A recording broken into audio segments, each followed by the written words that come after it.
distribution platform, it doesn't necessarily mean that the release is important, right? I mean, there's like, I think they told me the other day, and excuse the number differential, but 20 to 60,000 new releases just that are serviced to Spotify per day or per week.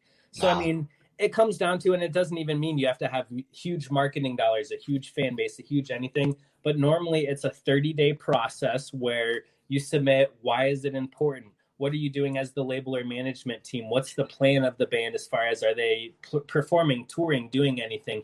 Basically, our main summed up purpose is, what's the story that we can deliver to an In-Grooves or a Universal or a larger scale DSP? What's our purpose of why it's important to them? And it's not necessarily, again, based on numbers. This artist did this, this, and this, but it's like, what's coming up? How's it going? And it's also based on analytics. You know, it's almost a half and half thing, to where they can also take a look and say, well, you're telling me all this stuff, but this artist has 0 click ratio, 0 proven fan base, 0 anything. We can only give it X amount of time a day. So, I mean, it falls into that corporate category to an extent. However, keeping in mind with marketing, we don't necessarily just rely on the major label system, right? You know, I mean, that's right. The artists that are kind of, when the time comes, but, you know, we're still out here still, whether we have that major label platform to distribute through, we're still out here mom and popping it, you know, making relationships, shaking hands, putting marketing together, getting our feet dirty, getting our hands wet, and, you know, whatever you want to say before it. But that's still out there. So it's like, it's a big mixture of things, Sam. Hopefully that helps answer. You know, I noticed on the different artists that are on your website, you do market them quite differently. Yep. You have the metal ones, then you have what looks like kind of like more of a hip hop or like a pop, and you do market those differently. And it's I would assume you market it differently because the crowd that's going to follow that sees things differently than other crowds. Yeah, absolutely. I mean, I think visually it's a little bit of a different aesthetic, marketing wise, even phrasing wise, you know, just little things like that. And granted, again, you know, we try to be the best that we can to also be mindful to integrate everybody, you know? So, I mean, our goal with Legend as a whole, like even in posting or what we do with that platform, is like not have the fans almost feel separated or segregated in a strange way. I guess that would be the term, but like, you know, so if you're scrolling through our Instagram, we don't want it to be like, oh, well, this is just the pop stuff and this is the metal stuff, but it's like discovering, clicking through whether it stands out to you or not. But yeah, I mean, absolutely, there's different demographics, fan bases, targeting, posting structures and things for sure. And then what is the deal with distribution? So it's a distribution deal with Tough Luck Music.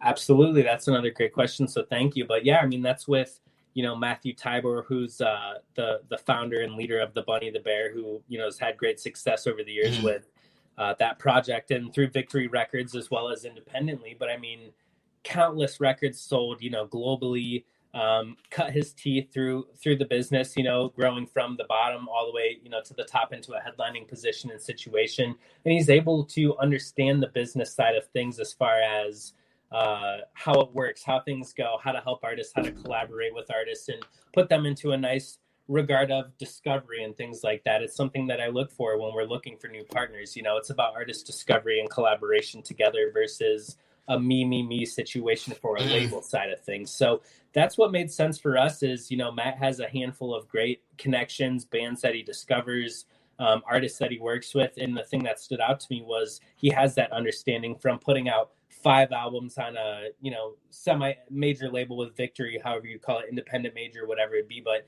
you know, and touring all over the globe and putting out these releases and videos and kind of being through the system. So that's what brought Tough Luck together, is to give him his own outlet and lane to do his art, right? It's his own canvas to put out his own art that he believes in and wants to collaborate with and do things like that. We have another question from Sam, but I do want to say before we put this question on there that I think it's interesting how you collaborate with other people in the industry, but you also have bands and want them to collaborate. So it's kind of like a huge whole family project of things that you're doing. That's really neat, man. Okay, so let's see what Sam asks. Sure, so, of course. Can you read that on the screen? Let's see. Are you on your phone?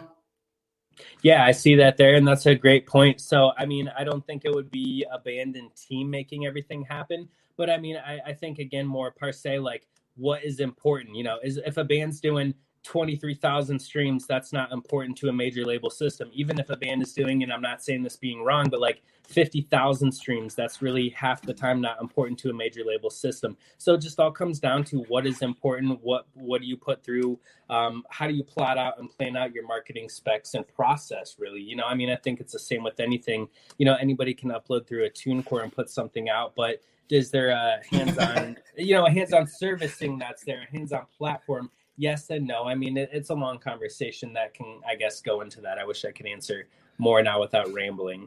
No, that's fine. You said anyone can put things out on TuneCore. I have, and it's not good, but I put it out anyways. Sure. Because anyone really can. Okay, now let's get into CB Entertainment, because that is a separate entity than Legend Recordings. So what is CB Entertainment, and how is it different from Legend Recordings? Yeah, absolutely. CB Entertainment is kind of my first love, my first baby. Our company that we had started and founded, and I say as I founded it with a partner. His name was Brian at the time. He's kind of stepped away over the last 5 years or so, and I've taken the reins of everything myself. But we founded the company, as an essential hub where we saw artists that coming from tour and doing things like that needed help with marketing, distribution, label, overall management, and day-to-day growth and things like that. So that's kind of a hub that we established locally in a place called Kent, Ohio, which is a big college town. But over the last 12, almost 15 years, we were able to go global with things, and meaning so signing like 15 to 17 record deals with different sized labels all over the world, having artists on Warped Tour in the biggest festivals all over the globe, touring all over the world. Combine the artists we've worked with have sold 25 million albums and 2 Grammy nods as well. Not saying that we did that, but like the combination of everything in the whole, which has been really exciting. So CB is kind of the first love, the hub of things where it's been established as a development platform for artists, because I felt like that was something even 15, 12 years ago that was lacking for artists, to have almost like a AAA league, you would say, as like an NF or something like that, to develop talent, to where you help them not only grow their numbers and things, but it's important to me to teach the artist business factors like the why. How do you form a business? How do you form an LLC? Get a bank account, get credit. This is why you fund this. And, give them a big picture of kind of entrepreneurship, whether it could be applied for a band or in future life things. So that's CB is our love, basically. It's our main hub. Okay, so at 33 years old, how old were you when you started CB? Or a better question would be, when did it start becoming more serious? How old were you when it started becoming more of a serious entity? Roughly about 21 or 22 years old. I went through a phase where I stopped touring. And it was kind of a 2 or 3 year period where it was really hard on me personally. And this is something that I'm sure a lot of musicians and people can relate to. And I feel every single second of every day, blessed and fortunate to work with great artists and like do this. This is like all I've ever dreamed of, is helping artists and performing and being involved in the industry. But it was a really rough time of 2 to 3 years of working at factories, grinding it out, doing all kinds of odds and then shitty jobs, to where that was kind of the motivation it took and required, though, to put the pieces together, put the puzzle in place, and figure out like money isn't as important of a thing. It doesn't matter. It's like helping artists, building something, building a platform, building something here as a family. But yeah, it was about 22 years old, and it took 5, 7, 10 years to finally kind of have the wheels in motion and things in momentum where, we do okay and it's all right. But I mean, ultimately we still are artist focused. Our main focus is still the artists winning, figuring out how do they win before ourselves. Yeah. Sam put, artists suck like podcast hosts. So the reason why I asked you that last question is because since you are only 33 years old and you're trying to teach bands how to form LLCs and how to get bank accounts, build credit, treat their band like a business, not just a bunch of group of friends who's going to party, right? Right. Do people take you seriously being young? And not that you're 33, probably people take you a little more seriously than when you were in your 20s. But I can imagine what it's like trying to teach someone who's 30 when you're like 25 years old and take you seriously, even if you know the answers to some of their problems. That's another great question. I feel like it depends on the artist and how serious they are. I feel like if they're willing to kind of take the time to reach out to us and go through the process of truly signing and joining our firm and company and being a part of the family, it's not, I guess, a quick process. It's more of a conversational couple-week period, making sure they understand, making sure we understand, we're on the same page, they're on the same page, even before we would even sign anything or begin or touch them. And that's kind of the same for Legend as well too, although it's a separate entity, but it's like the understanding process has to be there first and foremost. And I feel like that's what kind of gains the respect, and it's not demanded or like, give me this respect or anything, but it's like, I mean, it's proven, on paper. Here's what, excuse the language. I don't know if we should swear, but I will. Yeah, you can. Here's what the fuck I've done, right? And it's not saying egotistical or whatever, but like, go look at anybody else who's given you an offer. What have they done on fucking paper? And here's what I've done, and here's what it is. Yep. So, and it's about being real and transparent, I think, with artists. And that's what is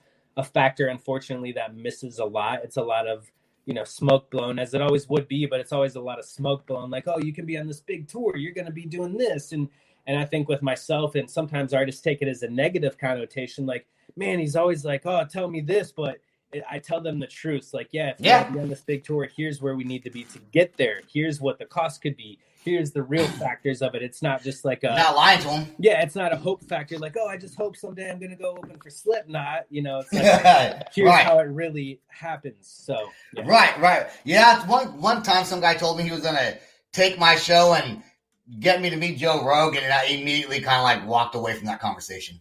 I was like, I don't think so, dude. Right. Not happening. And now if he had pictures and stuff and he's like, here's me and Joe hanging out last Friday. Yeah. And then you're like, okay, that's that proof of concept. Fuck yeah, dude. Sure. That makes sense. Totally. But like when he's like, oh, I'm going to send it. And it's like, that's the same thing in the industry with managers, labels, agents, anything else. It's like, look for the proof of concept. And it doesn't, that's what I mean. I still say the same thing to myself. It doesn't mean I'm the biggest guy ever, have the most money and credentials or whatever, but it's like, fuck if we're not proven out here grinding it. This is all we do, Dude, it's so true, man. I mean, I just started podcasting almost 10 months ago now, and I've noticed already the industry is full of a lot of people who will just say stuff to you, and it's just I can only imagine what it's like being in the music, like actual music industry. I'm sure it's it's horrible, dude. A bunch of snakes around every corner, man. Yeah, and that's why I'm kind of happy to be from like I call it the small town, but like the little dot in between from Akron and Cleveland, to where I'm close enough to like the epicenters and hubs, and not saying those are like big music places, but like if I need to go to those music centers or need to integrate myself there, I can. But thankfully with the power of technology and things, I'm able to stay like away, a little bit, and just kind of keep perspective, keep normal of things. I want to ask you, we're going to wrap this up here pretty soon. Sure. But I do want to ask you, and you don't have to answer it, but if there was two, warning, I'm just kidding. If there's two artists that you work with that you would like to see collaborate together on the two different kinds, like not two rock artists, but on different sides of the music industry, do you have two in your head that you would like to put together that maybe you haven't even mentioned yet? Yeah, absolutely. I mean, I think it would be something cool to see like one of my more, I hate to use the word pop-esque, but more like singing, screamo, in that kind of element lanes. His name's Paul Bartolome. He's from the United Kingdom. But I'd love to see him kind of collaborate with one of our other artists that I don't manage him, but we have him through a distribution partnership as well. But Hunt the Dinosaur out of Texas. And I mean, badass artist, badass screaming, deathcore with a rap kind of mentality and thing going on there. And I mean, they're definitely hitting multiple millions of streams and things. So I'd love to see kind of like a pop catchy chorus collab and crash with like a bad motherfucking heavy metal song of crazy screaming, and and not just saying like any metal song, but something that's really hitting it with like those on point vocals to both sides of things. Something like that would be cool. Yeah, dude, I think there was an artist I saw, is it Indigo? Something like that? Mm-hmm. Is that yeah, that's Alex Zembler, Indigo. Yeah. Okay, I like that guy's. I like his style, man. He has pretty cool style. All right, is there anything that you want to say to people who follow your artist, kind of follow your career? Anything that I didn't touch base on? Because there's a whole. I mean, this can go on forever and ever. There's so many cool things that you're doing. But is there anything you would like to put out there to the world that we did not go over? Yeah, I mean, I think just a little bit of inspiration or motivation